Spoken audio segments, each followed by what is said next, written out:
रामानुजाचार्य जी का नाम सुना होगा आपने।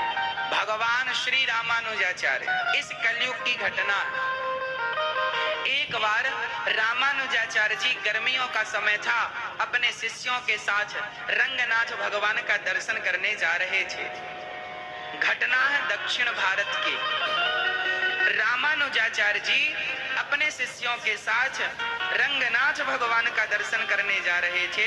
रास्ते में बड़ी गर्मी हुई तो वहां एक बड़ी सा बगीचा था। उस बगीचे में श्री रामानुजाचार्य जी एक आम की छांव के नीचे बैठ गए और वहीं साधु संतों के पास तो भगवान होते हैं। सिंहासन उठाई, भगवान को बिठाया, वहीं पे बढ़िया धूप बत्ती की और आम का पका हुआ फल गिरा तो आम का फल काट कर ठाकुर जी को भोग लगाया और सभी संतों ने आम का प्रसाद लिया।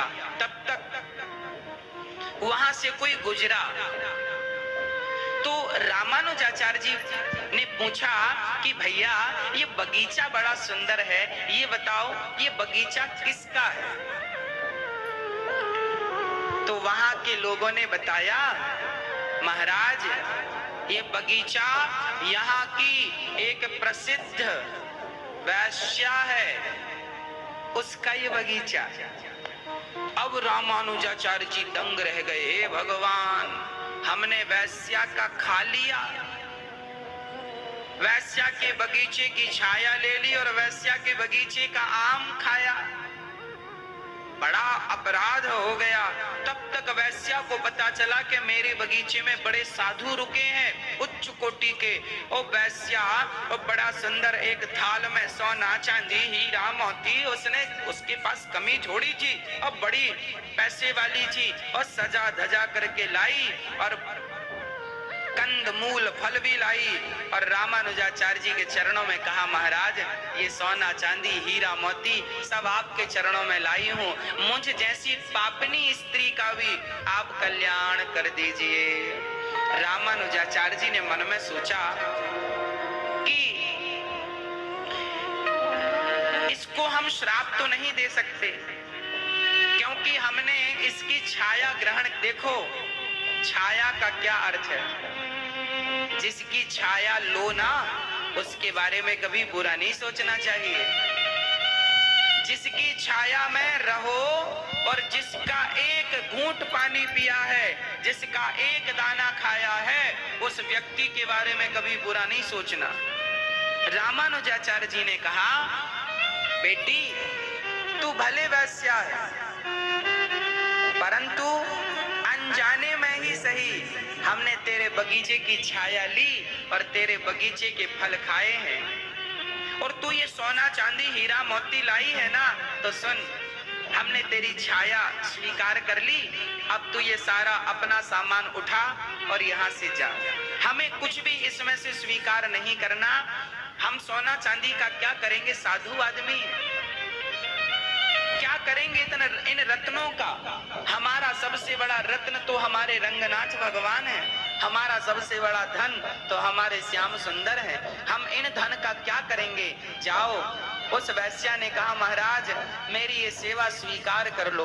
तो रामानुजाचार्य भगवान ने कहा, अच्छा एक बात है, यदि तू जिद करती है तो जा, जो सोना और हीरा मोती लाई है ना, जा इस सोने से रंगनाथ भगवान के लिए बढ़िया सा मुकुट बनवा, हम वो मुकुट भगवान को पहना देंगे। अब वैश्या बड़ी प्रसन्न हो गई। आहा, सुनिएगा,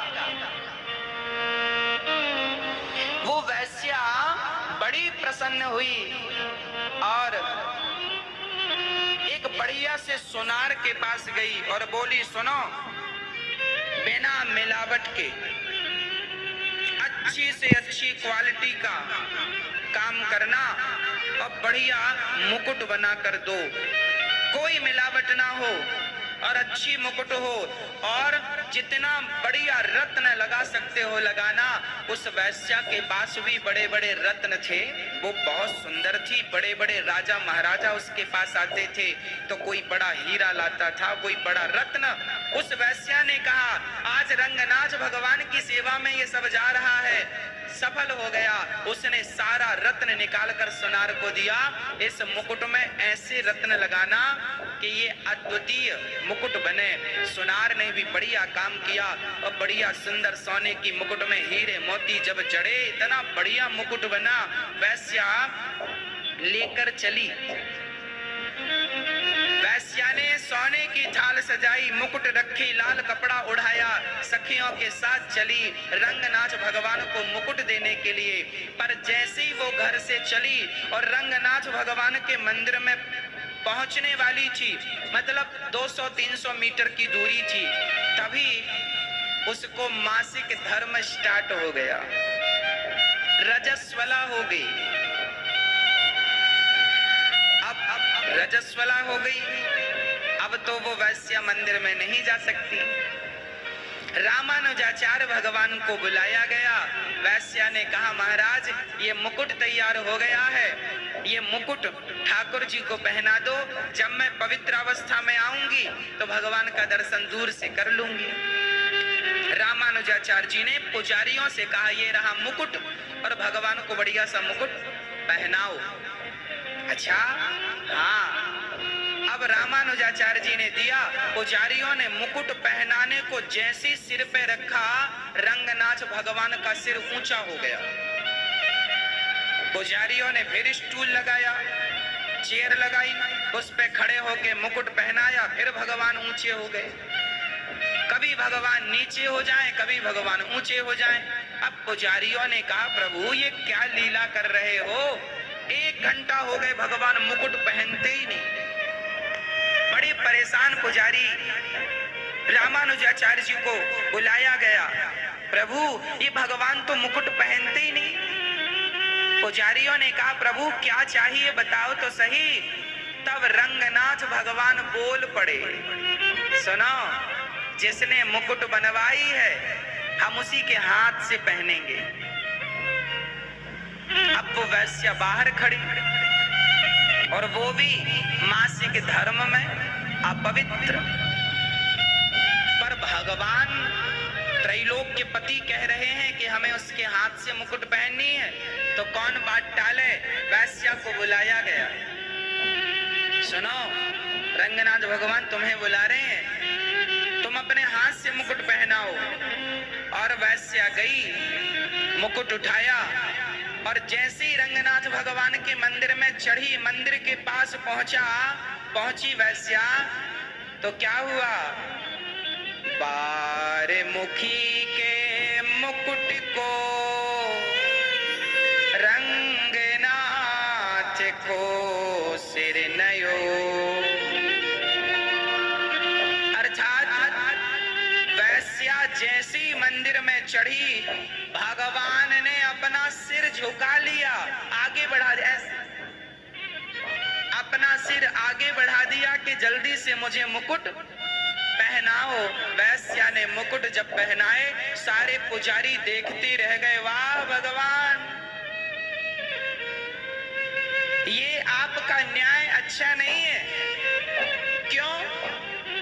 हम पहना रहे थे तो आप सिर उठा रहे थे, और वो वैश्या जो कि अपवित्र है, वैश्या कोई अच्छी औरत होती है और उसमें भी अपवित्र, रजस्वला, और आपने सिर आगे बढ़ा दिया। हमने वेद पढ़े हैं आपके लिए, नहा धोकर मंदिर में आते हैं, और आपने अपनी वेद की आज्ञा को उल्लंघन कर दिया।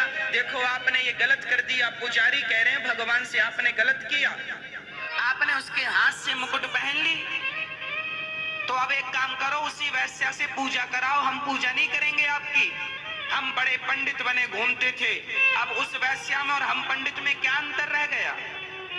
आपने उसके हाथ से मुकुट आगे सिर बढ़ा के पहन लिया। तब पुजारियों से भगवान रंगनाथ जी ने कहा, पुजारी जी नाराज मत होइए, आप लोग हमें पतित पावन कहते हो ना, आप लोगों ने तो हमारा नाम रखा है पतित पावन। और सुनो, माना कि ये वैश्या है, माना कि ये अपवित्र है, पर याद रखना, माना कि ये बहुत बड़ी पापनी है, पर इसके अंदर अब पश्चाताप की अग्नि जल रही है। ये पश्चाताप कर रही है कि मैंने क्यों वैश्यावृत्ति अपनाई, और इसने जीवन भर अपना शरीर बेच बेच करके, नुचवा नुचवा करके जो भी धन कमाया था ना, आज वो सारा का सारा धन मेरी सेवा में समर्पित कर दिया है। अब मैं क्या करूं, मैं रीझ गया हूं इस पर, मैं रीझ गया हूं। इसने अपने जीवन भर की सारी कमाई मेरी सेवा में समर्पित कर दी है, और इसने जो भी पाप किया है उस पाप का ये प्रायश्चित कर रही है। और याद रखना भक्तों, हम कितने भी बड़े पापी क्यों न हो, यदि हम उस पाप करने के बाद यदि प्रायश्चित कर लें कि हे प्रभु हमने ये पाप क्यों किया, हमसे अपराध हो गया, क्षमा कर दो, और दोबारा वो पाप कभी ना करें, तो कितना भी बड़ा पापी क्यों ना हो, सन्मुख हो ही जीव मोहि जबहि, जन्म कोटि अघ ना सहि तबहि। भगवान उस पतित को, पापी से पापी को तुरंत क्षमा करके भगवान अपने हृदय से लगा लेते हैं। ये भगवान का स्वभाव है, ये भगवान का स्वभाव है। इसलिए कहता हूं कि आप कैसे भी हैं, माना कि आप पापी हो, माना कि हम पापी हैं, माना कि हम अधम हैं, माना कि हम नीच हैं, माना कि हम कामी और क्रोधी हैं, माना कि हम लोभी और अहंकारी हैं, पर कोई बात नहीं, आज मौका है अपनी गलतियों को स्वीकार कर। प्रभु मेरे से अपराध हो गया, मैं क्या करूं, मैं जैसा हूं प्रभु, मैं आपकी शरण में आया हूं, मैं जैसा हूं वैसा ही आपकी शरण में आया हूं, मुझ पतित को स्वीकार कर लीजिए। वो भगवान है, वो छोटा मोटा अवगुण नहीं देखते भक्तों, वो तो बड़े से बड़े पापी को भी तार देते हैं, पर कब, जब वो पापी पूर्ण रूप से भगवान की शरण में चला जाए तब। वो अपने अंदर के सारे पापों को, अपने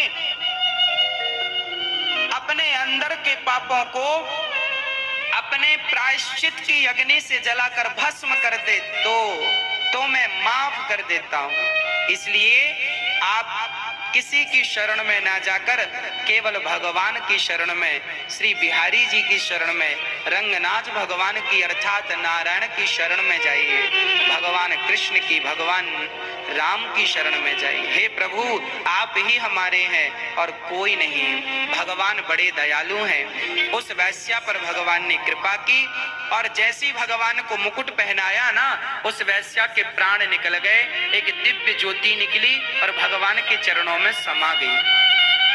भगवान ने मोक्ष दे दिया, मुक्ति मिल गई। हमारी मुक्ति तब तक ही नहीं है जब तक हम भगवान से दूर हैं, और हमारी मुक्ति उसी क्षण हो जाएगी जिस दिन हम कह देंगे प्रभु मैं आपका हूं, स्वीकार कर लो। इसलिए आप जो भी जीवन है भगवान के लिए हो, फिर देखो कैसे कल्याण नहीं होता।